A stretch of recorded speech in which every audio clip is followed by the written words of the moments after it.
সম্প্রদায়ে সম্প্রদায়ে গন্ডগোল বাঁধানোর চেষ্টা করছে।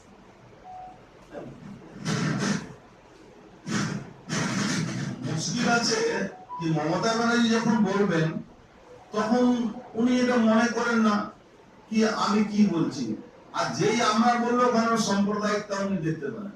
মমতা ব্যানার্জি বলছেন কি গুজরাট না, গুজরাটের লোক এখানে মুখ্যমন্ত্রী হবে, আপনারা মানবেন? এটা কি সাম্প্রদায়িক কথা না? এখানে বাঙালি মুখ্যমন্ত্রী হবে, মমতা ব্যানার্জি এটা উস্কানি দিলে হবে না। আর উনি বিহারীদের কথা বলেন, এখানে প্রায় 70টা সিটের উপরে হিন্দি স্পিকিং লোকের ভোট ডিসাইডিং ফ্যাক্টর আছে। সেই মানুষগুলোকে উনি বিহার রূপের গল্প করেন, আবার বিহারের বুদ্ধি কিনে 450 না 650 না 850 কোটি টাকা খরচ করে বিহার থেকে বুদ্ধিদাতাকে কিনে নিয়ে আসে।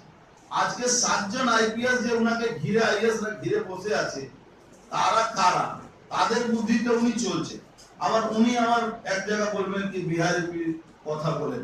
তো মমতা ব্যানার্জি আর মমতা ব্যানার্জি দলের নেতারা যখন বলেন, নিজে যখন মিছিল করবেন ওটা কোনো বেআইনি হয় না, আমরা মিছিল করলে ওটা বেআইনি হয়ে যাবে।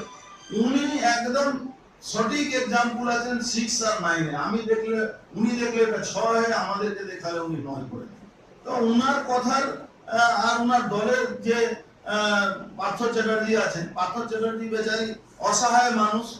এখন যে এডুকেশন মিনিস্টার, মানে ক্লাস 5-এও প্রশ্নপত্র ফাঁস হয়ে যায়, সে এখনো এডুকেশন মিনিস্টার আছে। মানে এইরকম এডুকেশন মিনিস্টারের কথা আমাদের শুনতে হবে, বাংলার মানুষকে শুনতে হচ্ছে। এটা আমাদের দুর্ভাগ্যের ব্যাপার।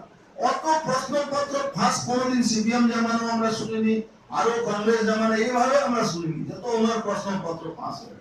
আর উনি সবটাই দায়িত্ব নিয়ে বলেন আর কিছুই করেন না। হাজার হাজার রাস্তায় ছেলেরা অনশন করছে, কেউ চাকরির জন্য দৌড়চ্ছে। এবার উনি চাকরি কাকে দেন? উনি চাকরি দেন বসে বসে, কারা কারা টাকা নিয়ে আসে দেবে, তার লিস্ট হবে, লিস্টটা যাবে ভাইপোর কাছে, ফাইনাল হবে, তারপরে উনি ওটাকে চাকরি দেবেন।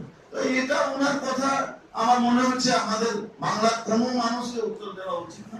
কিন্তু দুর্ভাগ্য, আমাদের গণতন্ত্রে বলা আছে যার বিরুদ্ধে আন্দোলন তার সামনে গিয়ে আন্দোলন করতে হবে।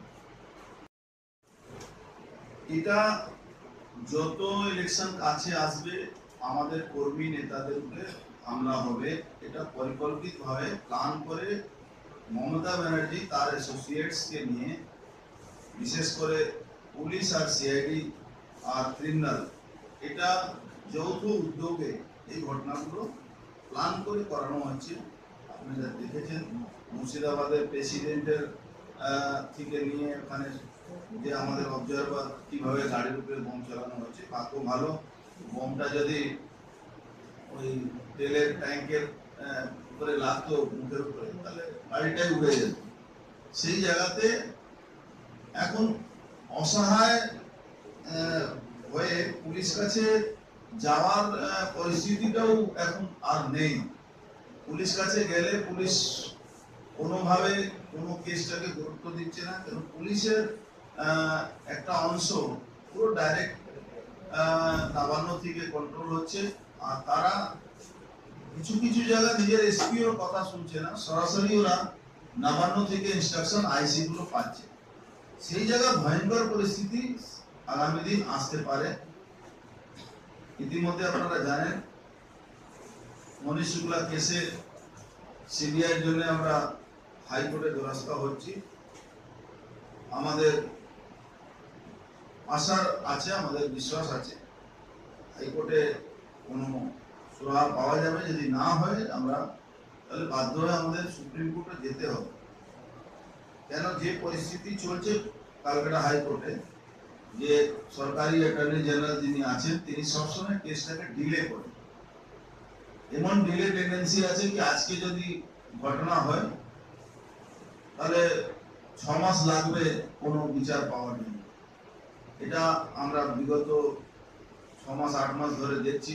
এই করোনা মহামারীতে আমরা অনেক মামলা করেছি, কিন্তু মামলাটাকে পুরোপুরি জেনে শুনে ওটাকে ডিলে করানো হচ্ছে কলকাতা হাইকোর্টের মধ্যে। এইভাবে একটা পরিকল্পিতভাবে এই কাজটা করা হচ্ছে। ইভেন কোথাও কোথাও উনি পাবলিকলি নিজের দলের মধ্যেও বলেন যে ওটা আমি বুঝে নেব, ওটা আমি রায় বেরোতে দেবো না, যিনি এখানকার অ্যাটর্নি জেনারেল আছে। দ্বিতীয় কথা হলো, যে পরিস্থিতি আছে এখন নতুন একটা কায়দা তৈরি করা হচ্ছে কি বিজেপি কর্মী বা নেতাকে খুন করো আর বিজেপি নেতা কর্মীকেই সেই কেসে ফাঁসিয়ে, খুব একটা ভালো ওয়ার্ড আছে। তো ওদের ইনার ক্লাসে ওদের গ্রুপ বাজিতে লড়াই হচ্ছে। আমি জানি না বিজেপিতে কিসের গ্রুপ বাজি, বিজেপি লোকেরা কোথায় তোলাবাজি করে কি গ্রুপ বাজি করতে হবে, বিজেপি লোকেরা কোথায় তাদের জমি দখলের কোথাও কোনো জায়গা আছে কি গ্রুপ বাজি করতে হয়। তো বিজেপি লোকেরা তো এখন রোজ মার খাচ্ছে, আবার গ্রুপ বাজি করার সময় কোথা থেকে পাবে। কিন্তু একটা খুব কায়দা করে এই ওয়ার্ডটা ইউজ করা হয় কি গ্রুপ বাজিতে ইনার ক্লাস লড়াইতে ওদের হচ্ছে। তার প্রমাণ আমি প্রেস কনফারেন্স করে দিয়েছিলাম কি আমাদের কর্মী, আমাদের নেতা, আমাদের যুব নেতা খুন হলো আর ওখানে সিআইডি রাতারাতি কেসটা টেক আপ করলো। রাতারাতি কেস টেক আপ করলো, একজন আসামিকে বাংলাদেশ পালিয়ে যাওয়ার সুযোগ করে দিল।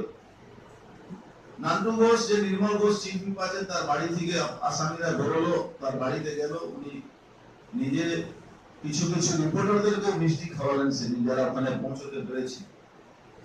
সেই জায়গা থেকে আজকে তাদেরকে আড়াল করার জন্য আর ভারতীয় জনতা পার্টি নেতা কর্মীদেরকে ফাঁসাবার জন্য যখন সিআইডি মমতা ব্যানার্জি তাদেরকে একদম পকেট বানিয়ে রেখে দিয়েছেন, তারা নিজের গ্রুপের মধ্যে 98 ব্যাচে ইন্সপেক্টররা নিজের গ্রুপের মধ্যে 5 জন চেক করছে কি অর্জুন ফাঁসলো, অর্জুনকে ফাঁসাতে হবে, চার্জশিটে ওর নাম আসবে আর এসটিএফ ওটাকে এক্সিকিউট করবে। এইভাবে চ্যাটিং করে কথা বলছি।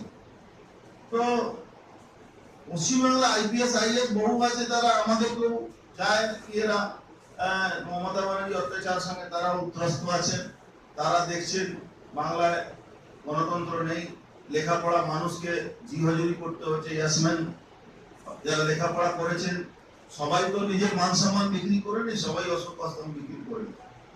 এই চ্যাটটা যখন আমার কাছে চলে আসে তখন সিআইডি এই 5 জন অফিসারদের তদন্ত শুরু হয়েছে। 98 ব্যাচের সমস্ত ইন্সপেক্টরদের মোবাইল সিজ করা হয়েছে কি কে এটা ফ্ল্যাশ করেছে। আবার কালকে ঠিক হয়েছে কি এই যে 5 জনের নাম যেখানে যারা এসছে তাদের নামে এফআইআর হবে, বিডিতে এফআইআর করে তাদের তদন্ত করা হবে। তাহলে ভাবতে পারেন কোন জায়গা যাচ্ছে। সরকারি অফিসাররা সাপোর্ট করে অনেক, আমরা দেখেছি বামফ্রন্টের সময় পুলিশ কাজ করেছে, তৃণমূলের আমলেও কাজ করছে, কিন্তু এইভাবে নেকেডলি একদম কোনো ভয় নেই, চ্যাটিং করছে কাকে ফাঁসাতে হবে, কোন কেসে কার নামে চার্জশিট হবে, খুন করছে তৃণমূল, খুন করাচ্ছে তৃণমূল। ওখানকার যে চেয়ারম্যান, এক্স চেয়ারম্যান আছে, বিদায়ী চেয়ারম্যান আছে, তারা এক্সিকিউট করছে, তারা পয়সা ফাইন্যান্স করছে। আসামিদেরকে বাড়ি থেকে নান্টু ঘোষ নিয়ে শেল্টার দিচ্ছে, নান্টু ঘোষের বাড়ি পাশ দিয়ে আর্মস রিকভারি হচ্ছে। আর ফাঁসাতে হবে তাকে, তো বিজেপির নেতা কর্মীদের। এই যে চক্র